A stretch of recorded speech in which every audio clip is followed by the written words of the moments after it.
The young shall grow. You must have heard that particular clause somewhere before and stuck to a particular definition of it. Permit me to show you another side to this fascinating clause as we journey into the family of the Williams. How does the setting of the family affect the children? What will be the fate of Joseph and Rachel? Watch to find out. I am going out now. You know I am traveling today. Someone whispered into my ears. I shifted on the bed, obviously annoyed by the disturbance, and could not make out who it was in my sleepy state. I guess the person got that and said, "Joseph, it is Dad." I suddenly jolted back from my half-sleep state and looked at him. He was wearing a black trouser, white shirt and navy blue necktie. He really looked ready for work. From the facial features, you could tell he is my dad because I really resemble him. Realizing he was staring back at me, I asked, "Where to?" "You didn't tell me you would." "Oh, son, I did," he interrupted me. "I told you I would be traveling to South Africa to attend a conference, just that the date got shifted and I have to go today, or I may not meet it," he explained. "Oh, I see," I said, rubbing my eyes with my left hand. "When will you be back then?" I asked. "Hope it will be soon because PTA meeting will be held soon." "Son, I know it is in 2 weeks," he said, and I huffed. "But I won't be back before." "It's next week, Dad. Next week. I told you countless times yesterday." "So what do you plan to do?" "Because Mom says she won't be available. And the principal." "You don't worry about that," he interrupted again. "Oh, how I hate this. I will call the principal of Graceville College and—" "Dad, again?" I interrupted. He looked at me totally lost, and when I saw his still confused state, I spoke up. "It's Victor's Academy, Dad, not Graceville College." A look of guilt flashed across his face for a brief moment, and with his head hung low, he murmured lowly, "Sorry, son. I always forget." Then he looked at me and said, "Maybe old age." Laughing while I remained indifferent. Seeing my face, he slowly coughed and added, "Anyway, I will call him and let him know I will not be available." "All right," I replied, not bothering myself to tell him our principal is a female. I pulled my bed cover to cover myself when he cleared his throat. "I won't be back till next month, so be good," he said, and I nodded. I shifted uncomfortably on the bed, wishing he could leave already. He started to leave to my happiness, but when he got to the door, he turned back. "I have put the money for your school project on the dining table, so you can pick it up there. I also added your allowance and that of your sister till the month ends. I hope all is settled now," he said. "All is definitely settled, sir," I said with a smile. Thank God he remembered. What would I have done? I thought to myself. I was pulled out of my thoughts as Dad bent over and gave me a big hug. I reciprocated, and just then he pulled away. I laid back on my bed and I watched him leave. I rolled over to check the time on my alarm clock, which showed 5 a.m. I still have an hour and a half to sleep, I thought to myself. I rolled back into a comfortable position. I heard the sound of the door closing. Dad is gone again, as usual, I said to myself. I yawned and yielded to sleep. My name is Joseph Williams. I am 17 years old and in SS3. I came from a family of 4. I am the eldest child and I have a younger sister. My dad is a businessman and my mom a journalist. Dad doesn't even know the name of our school. Talk more of knowing the location. He has traveled again, and as always, Mom won't stay at home, so I am used to staying home alone with my sister, which we do just once in a blue moon. I was built to be the best, number one and nothing else. Leave me to my destiny. I have waited patiently. Oh God, who is calling me this early? I muttered as I rubbed my eyes. I picked up the phone and saw the time was 6 a.m. I put my phone in silent mode, ignoring the caller, whose contact I do not have. I got out of bed to check on my sister, only to hear her voice from the passage. I assumed she was on a call and turned back. I only wanted to check if she was awake anyway. I took my bath, prepared for school, and went downstairs, all set for school. I met Mom setting the table and realized there was an extra plate. "Morning, Mom," I greeted. She muttered a good morning and walked towards the kitchen. Suddenly, she turned back facing me. "Has your father left for work?" she asked. "Yes, he told me while leaving," I replied. "He didn't tell you?" I asked, and she shrugged. Just as I opened my mouth to question about the extra plate, the doorbell rang. "I will go check who's at the door," I said as I walked past her to the living room. I opened the door and a man in black suit walked in. I walked down the stairs in my uniform, with my bag on one hand and a book on the other. I had forgotten we had an assignment in biology. Tayo, my best friend, reminded me when he called this morning. Dad came home 2 days ago, went to the club and came home drunk in the night. He went out yesterday morning to God knows where, came home in the evening and slept throughout the rest of the day. He has traveled again this morning for a conference or business meeting. As he always says, he is always running from pillar to post, never taking time off to spend with his family. When he still comes home, he spends the time outside and comes back drunk. He is very ardent and has much ardor towards his job, but nonchalant when it comes to us. It is commonly said that you make time for what you love, so it is normal for him to make no time for us, since he is stoic. Even we do not mind, so far as there is sparsity of allowance.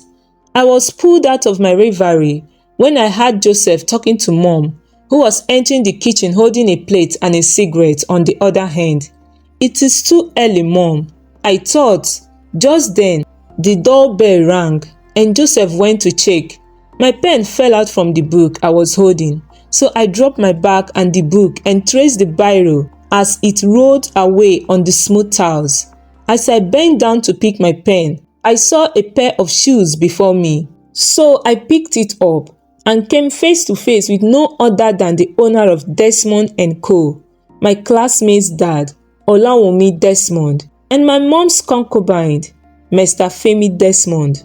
My name is Rachel Williams.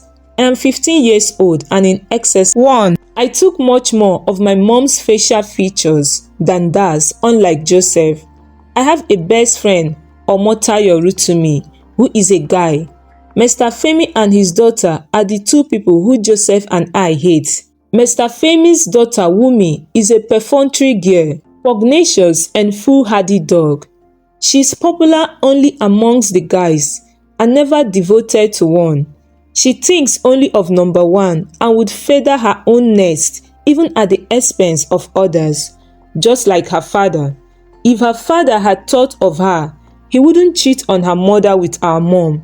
So I do not blame her for being thoughtless. It runs in their blood. "Hello, Joseph. How do you do?" Mr. Femi greeted me. Giving no answer, I picked my bag from the chair and turned to leave. "Don't you dare walk out of this room without greeting," Mom said, fuming with anger. I turned to Mr. Femi, who had a smiling face, and anger burned within me. "Hello, dear concubine of my mom. How do you do?" I took his hand and shook it. Signaling to Rachel, I carried my bag and left the house, while I heard Mom apologizing for our rudeness. I remember the very first time I saw Mr. Femi. It was over 2 years ago and our first day in senior class. He had dropped Wumi in school. I had greeted him and went to my class as he followed Wumi to get her textbooks. I had not bought my notebooks and decided to buy it outside the school, since the bookshop was full and I had a class just 25 minutes from then. I left the premises and went to the bookshop beside the school, but it was closed, so I increased my pace since the next one was a bit far and I did not want to go back without a notebook. Suddenly, a car was parked beside me, and I saw Mr. Femi flagging me down with his hand. He asked me where I was going, took me there, and took me back to school. I thanked him and rushed back to class, thinking Wumi was indeed blessed with a good father. The school is not too far from the house, and we have such responsible parents who have 3 cars, yet we walk to school every day. That afternoon, as I walked back home with Rachel, I kept telling her about my morning helper.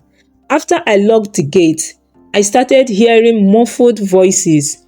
Confused and carefully, I quietly pulled the door and it opened, surprising both Rachel and I. We saw our mom with a man heatedly osculating in the living room. Rachel gasped, hereby gaining attention, and they turned, only for me to see the same man who had helped me that morning, Mr. Femi. Instantly, my love for him turned to hate. Since then, they had not even bothered hiding it any longer, and I discovered the reason Wumi is a prostitute. I know that Joseph is thinking the same thing I am by the look on his face.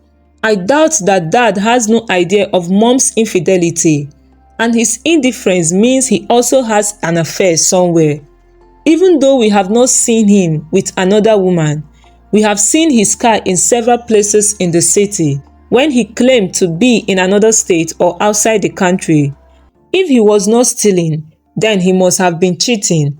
I personally do not mind whatever he does. So far he keeps the wolf from the door and foot abuse. I guess others do not either, since everyone knows what the other does and there is no complaint. Dad and Mom have never gone at it hammer and tongs. Dad does not mind that Mom smokes. Mom does not mind that Joseph and I go for late night parties or drink, because even she does not stay at home. She is not any better. We all kept it dark, though the situation is all open. I looked at Rachel and saw she was deep in thought. We had maintained silence since we left home, and we were almost in school. I could see the school gate from a distance now. I heard my name being called faintly and turned back to see the silhouettes of 2 people approaching us from afar. I squinted my eyes and saw Jacob and Kyra running to us. Jacob is my best friend, and Kyra is his girlfriend, who is in the same class as Rachel. So we bonded easily, and she became Rachel's best female friend. "Hey dude," I greeted Jacob, who hugged me and put his arm on my shoulder. I looked to my side and saw Rachel and Kyra squealing and giggling already. "Already, ladies," Jacob says, pointing to them. "It hasn't even been seconds since we got here."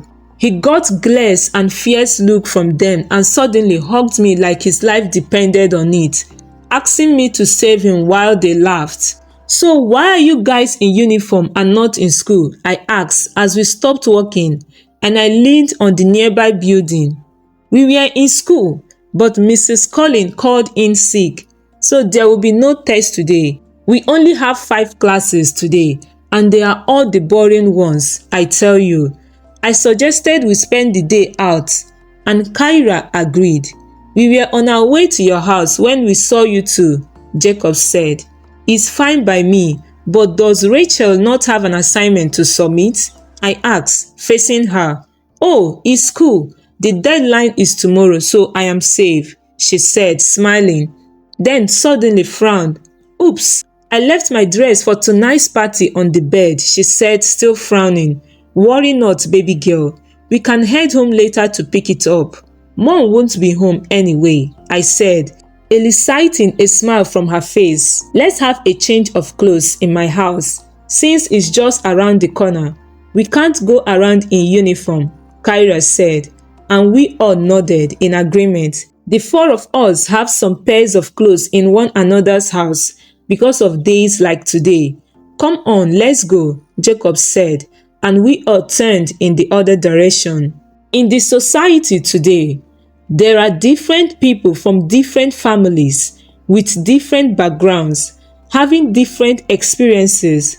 Just like a virus can enter the body and multiply itself to damage the whole body, a small seed of hatred cheating, and so on, can multiply itself to damage the whole person in which it is sown. No wonder the rate of social vices is on the up and up in the society. The family is the smallest level of organization, yet the most powerful and most influential. Parenting is not just giving birth to a child. It involves much more. The parent will always have an influence on the child as he grows, good or bad. Adults today were children yesterday, and children today will be adults tomorrow. Adults today are what they are as a result of the influence of some parents yesterday, directly or indirectly. Children today will become responsible or irresponsible adults tomorrow, depending on the seed sown in them today. What will not be in the society. It depends on the values our families hold on to.